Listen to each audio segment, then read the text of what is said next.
Tanya, Unkovich, good morning to you. Good morning. You're an executive coach, but you're so much more. Tell me more about your experience, because there were people who didn't hear you the first time round on the Sunday Cafe. Okay, well, look, I am an accountant by trade, but things changed in my 30s when I went and trained to be a therapist. And then when I went through a big life-changing event at 40, I went and trained to be a life coach. So I then wrote a book about my event at 40 and have gone on to write and speak about being resilient in life and coming back again after adversity, after loss. Well, there'll be plenty of people listening who have done just that themselves and perhaps not bounced back so well.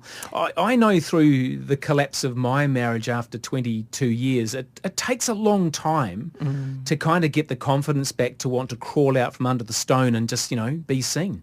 Well, look, you've got to go through the grieving process as well, which unfortunately a lot of people don't do it. They don't allow themselves that time. And then, of course, you've got a different identity, haven't you? You've changed. Life has changed. And on some level, you've changed as well. Yeah. Oh, on many levels. Personally, I lost a lot of confidence. Took a long time to bounce back. And I'm still probably, half the person I used to be in some regards.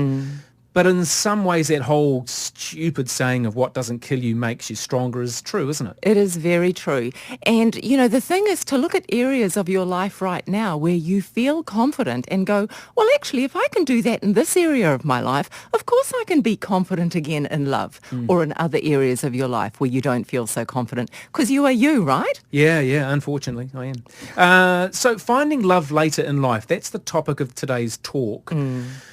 Traditionally, have people got to an age, this is my mind thinking, that you kind of go, oh, well, it's all over now, I might as well just curl up and watch Coronation Street? Is it ever too late?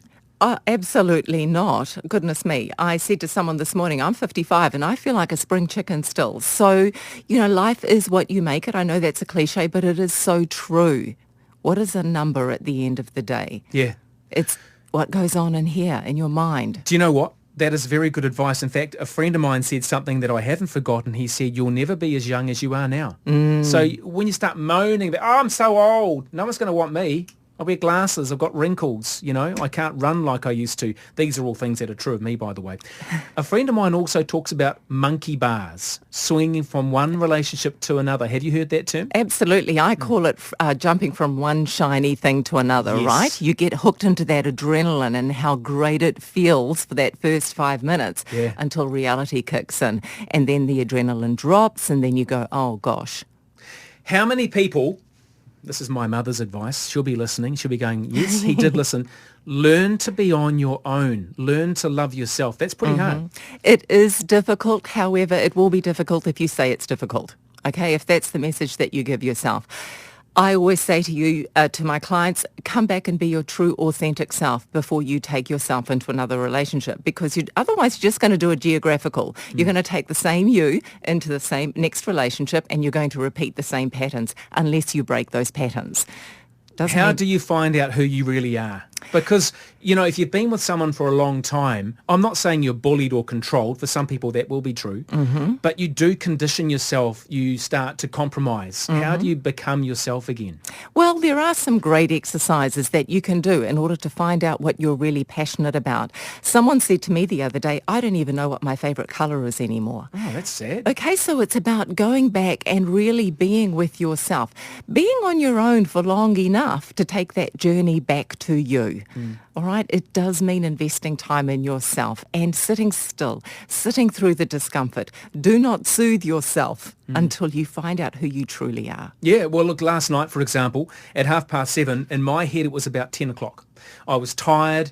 Saturday night, most people are probably out having a great time. I was lying on the couch with an ice cream watching Netflix. And you know what? It wasn't so bad. It's learning to be happy with the simple things maybe before trying to recreate some brand new world for yourself. And I'm going to encourage you to say, well, change the meaning about being at home on a Saturday night at 7:30 watching Netflix. It's probably, some people would probably love that. Yeah. So if you keep focusing on what is bad about something, then that is how you're going to feel. Start looking at gratitude in every single thing that's going on in your life. Even if you are single at the moment and you feel alone at times, I'm going to say keep asking yourself, what's great about this? What can I do with my time right now in investing in myself so that when I do move into my next relationship, I am ready? And it's What do you mean by investing in yourself? We're not talking money. We're not going like shopping is just an empty void, filling the cupboards with things you don't need. What are you talking about? I'm talking about investing in time, investing in self-care, investing in finding out who you really are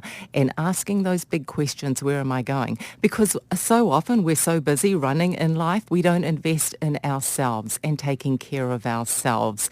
You know, we spend a lot later on in life in areas of health, etc., where we haven't done that early in your life, and you should have done it back then. Yeah. So in your role as an executive coach, as someone who sits and talks with people in the situation, if they're pretty honest and open, how long does it take you to realise what their needs are as opposed to their wants? I'm pretty quick at identifying things like that, and I'm not shy to actually take people there as well, to be honest. I feel that the faster you can get to a place, then the better. What's the point in sitting and wallowing in something that's not so great? Get to point B as fast as you can. Mm-hmm. In this modern day and age of we need everything whiz-bang, opening and shutting, instantaneous, whatever, give me an example of needs compared to wants. What's important in your life as an older person looking to start again? Well, know what it is that you want as far as a relationship goes, and how will your needs be met. So, for example, you may have a strong need to have that spiritual connection. You may have a strong need for an emotional connection, whereas for someone else it may be other things that are very transient.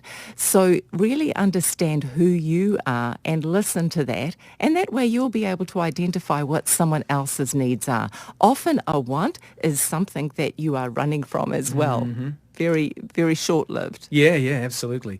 Dealing with the past, easier said than done. What's the best way? And it's not about forgetting, is it? It's Not at about all. accepting it, I guess, to some extent. Accepting it and being willing to move forward. If you're not willing, then you are going to use it as an excuse to stay stuck. Oh, but, this happened to me. I've got to say, your excuses do need to be gone. You do need to take ownership for your part in life and take ownership for your future as well. So be willing to let it go. And yes, forgiveness plays a big part in all of that. I'm not saying you forget.